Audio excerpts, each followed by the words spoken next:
सकट चतुर्थी कथा। दोस्तों, आज हम सकट चौथ के बारे में जानेंगे। इस साल सकट चौथ का व्रत 31 जनवरी को मनाया जा रहा है। इस बार चतुर्थी तिथि का प्रारंभ 31 जनवरी रात्रि 8:24 से प्रारंभ हो रहा है। चतुर्थी तिथि का समापन 1 फरवरी शाम 6:24 पर चंद्रमा को अर्घ चतुर्थी तिथि को ही दिया जाता है और 1 फरवरी को शाम 6:24 के बाद पंचमी तिथि शुरू हो जाएगी। इसलिए 31 जनवरी को सकट चतुर्थी यानी तिलकुटी का व्रत है। सकट चतुर्थी को कई नामों से जाना जाता है। कई जगह इसे तिलकुटा चौथ भी कहते हैं। माघ चतुर्थ, कृष्ण पक्ष चतुर्थी, वक्रतुंडी चतुर्थी, सकट चतुर्थी, इस तरह इसे कई नामों से जाना जाता है। इस व्रत का बहुत अधिक महत्व है। यह व्रत संतान के लिए रखा जाता है। यह व्रत रखने से संतान के ऊपर आने वाला हर कष्ट दूर होता है और संतान की आयु लंबी होती है। यह व्रत भगवान गणेश जी को समर्पित होता है। सकट चौथ का महत्व बहुत अधिक माना जाता है। जो भी माता इस व्रत को रखती है, इस व्रत को करने से संतान की आयु लंबी होती है। इस व्रत में गणेश भगवान की पूजा की जाती है। विधि: इस व्रत में भगवान गणेश जी की पूजा की जाती है। भगवान गणेश को इस दिन पीले वस्त्र, फल, पीले फूल, गुड़ और घी का भोग लगाएं। आज के दिन पीले वस्त्र, पीले फूल जरूर अर्पित करें। गणेश जी को इस दिन तिल के लड्डू का भोग लगाएं। गणेश चालीसा का पाठ करें। भगवान गणेश जी के मंत्र का जाप करें। आज के दिन गणेश जी का नाम जाप करें तो आपको बहुत ही अच्छा फल मिलता है।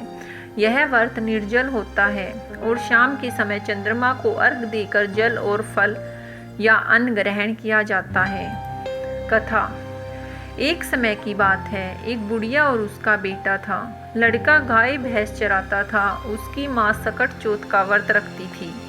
उसकी माँ उस दिन पूरी और पूड़े बनाकर अपना व्रत खोलती थी।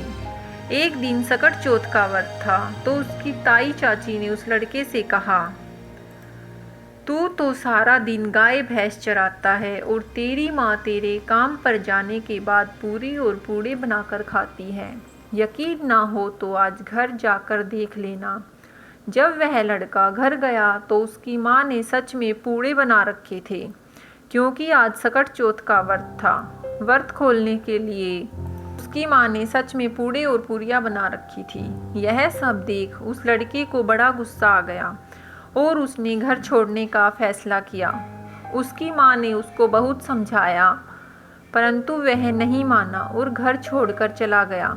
लेकिन जाते जाते उसकी माँ ने उसे कुछ तिल के दाने एक पल्ले में बांध कर दिए और कहा, बेटा, मुसीबत के समय यह काम आएंगे।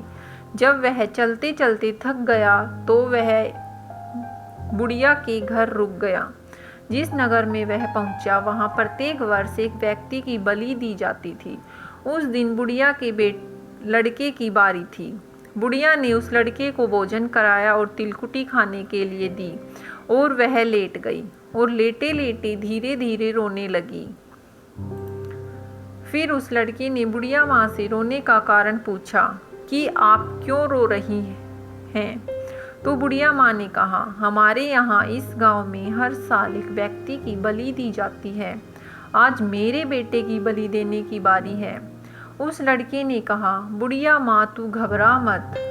आज तेरे बेटे की जगह बलि देने मैं जाऊंगा। जब कोई बुलाने आए तो मुझे जगा देना। बुढ़िया माँ ने कहा, बेटा, कौन किसकी बारी में जाता है, और वह सो गया।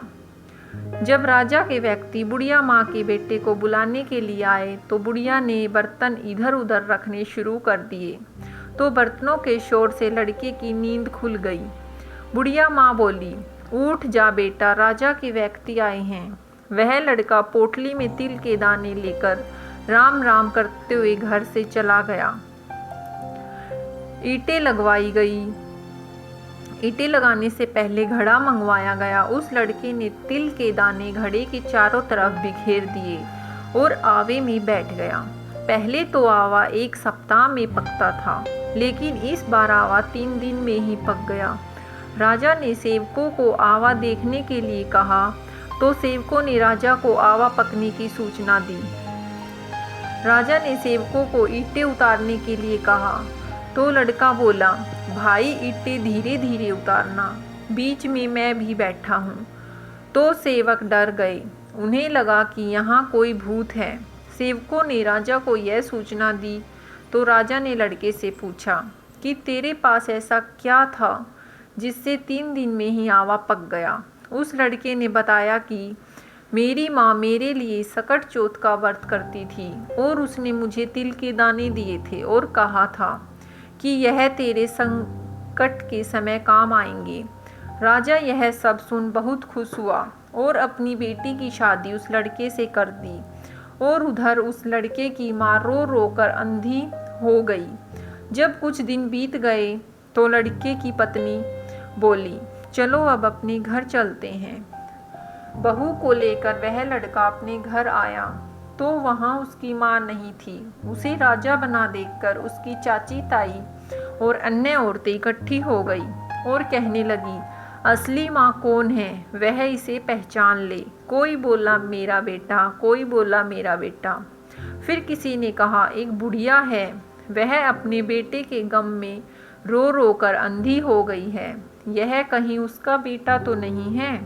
उस अंधी बुढ़िया को बुलाया गया तो वह उस लड़के की आवाज़ सुनते ही उस अंधी बुढ़िया की छाती से दूध बहने लगा। तो सभी को यकीन हो गया कि यह उसी का बेटा है। बहू ने अपनी सास के पाँव छुए और सास ने अपनी बहू को गले से लगा लिया। बोलो गणेश जी भगवान की जय।